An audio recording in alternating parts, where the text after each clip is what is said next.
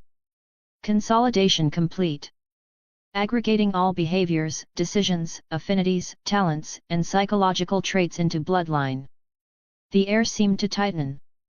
My breath hitched as a subtle pressure coiled around my ribs, drawing everything inward.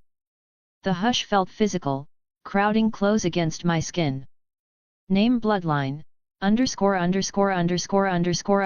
The prompt floated before me, a silent question. The cursor blinked, waiting. My throat was dry, but my thoughts were sharp.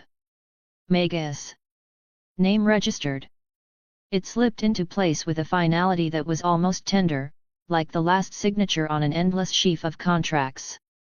Then the hush deepened, thick enough to feel against my skin.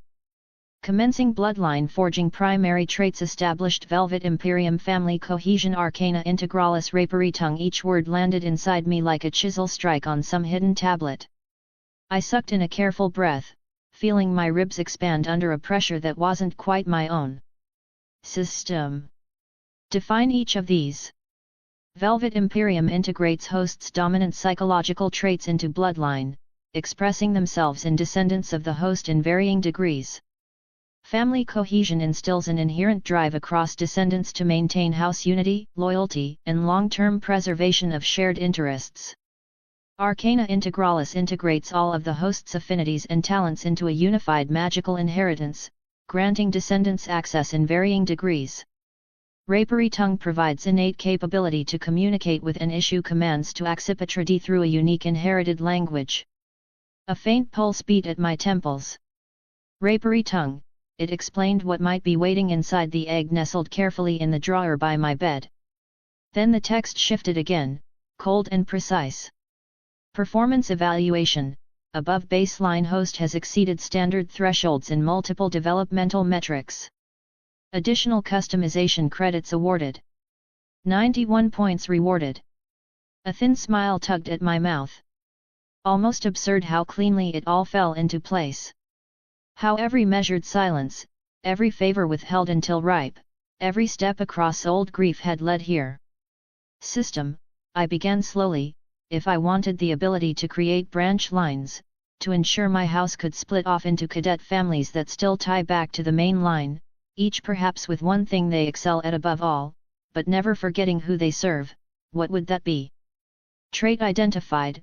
Lineage creation enables formation of branch bloodlines tied to House Magus, each bearing diluted core traits, instinctual loyalty, and a unique, exceptional specialization, initiated specifically through offspring born of concubines or informal partnerships, while formal marriages produce heirs of the main line exclusively.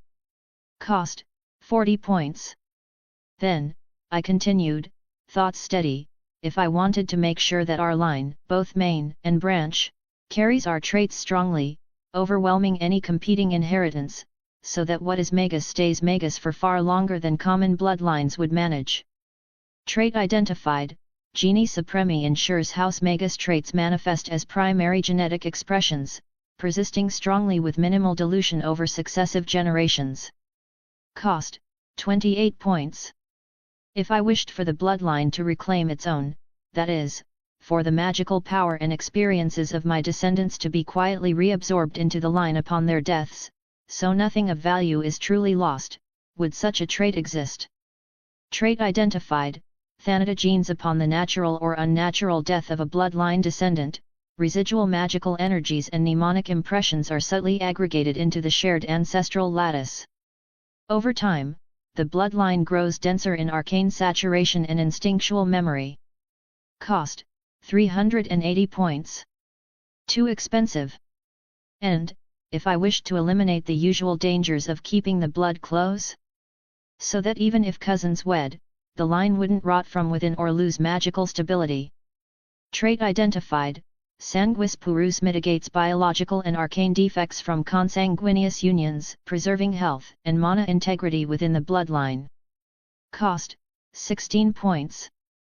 System: I continued after a moment, if I desired a bloodline resonance so profound that loyalty became almost instinct, so that even those marrying in or swearing oaths would feel genuine aversion to betrayal, perhaps even physical discomfort, does such a construct exist? Trait identified. Resonantia Imperium bloodline develops a deep psychic resonance that gently but inexorably tunes the loyalties of those who join it by marriage or magical contract. Acts of betrayal induce psychological repulsion, escalating to somatic distress. Encourages multi-generational cohesion and minimizes factional drift. Cost: 450 points.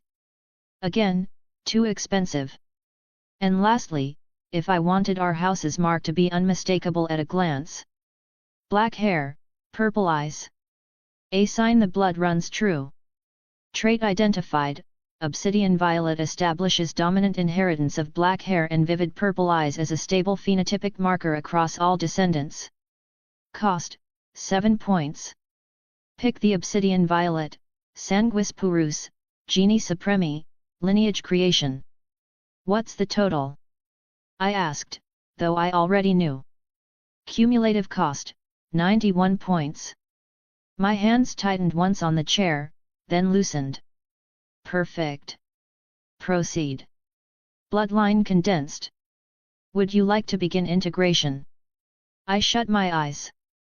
Drew a breath deep enough to hollow me out, felt every inch of myself align like teeth in a gear. Yes, I whispered. Commencing bloodline integration. It poured through me like molten silver. My body seized under the tide, breath strangled out, not from pain but from the sheer density of it, every nerve flaring as if it had been dipped in liquid frost. Shapes burned across the backs of my eyelids, delicate and brutal as runework carved into vision. I felt it thread through my marrow, knot around my heart, lace my thoughts into a new lattice. Somewhere in that blinding silver flood, I thought I heard my mother's voice, soft and fading, and Papa's laughter tangled up with the roar of looms. They slipped through me and were gone, woven into the new pattern whether they'd have wished it or not. It was a promise of children I'd never meet, of rooms that would carry my crest on their walls, of futures that would wear my laws like a second skin. When it broke at last, I slumped forward, arms trembling. My pulse was my own again, but a new rhythm wound through it, cool and inexorable. I stood on unsteady legs. I moved to the mirror again, bracing my hands on either side. My eyes were deeper, almost fathomless, a dark purple that caught the light. My hair fell heavier, ink black against my temples.